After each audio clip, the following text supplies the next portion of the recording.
Hello friends, పిల్లలకి heavy cough ఉంటుంది కదా. మా పాపకి బాబుకి ఫుల్ హెవీ కాఫ్, కొండ నాలుక జారిందంటారు కదా, టంగ్ మీద ఉంటుంది. దానికి నేను హాస్పిటల్స్కి వెళ్ళి ఎన్నో సిరప్స్ వాడాను, అది ఎలాంటి యూస్ లేదు. పక్కన ఒక అమ్మమ్మ ఉంటుంది, తను చెప్పింది కొంచెం అల్లం ముక్క, పసుపు కొమ్ము, దొడ్డుప్పు, ఎల్లిపాయలు తీసుకొని దంచాలి, వామాకు కూడా వేసుకోవాలి.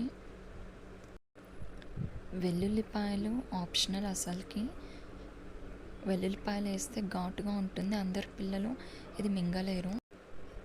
ఇవన్నీ బాగా దంచుకోవాలి.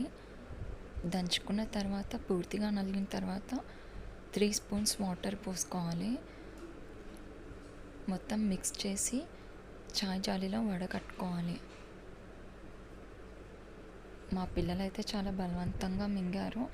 నాకు ఈ రెమెడీ మాత్రమే రిలీఫ్గా అనిపించింది. పిల్లలు తాగినాక దగ్గు కొంచెం కొంచెం తగ్గింది.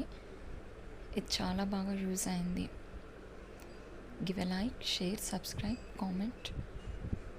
తప్పకుండా లైక్ చేయడం మాత్రం మర్చిపోవద్దు. Thank you for watching my video.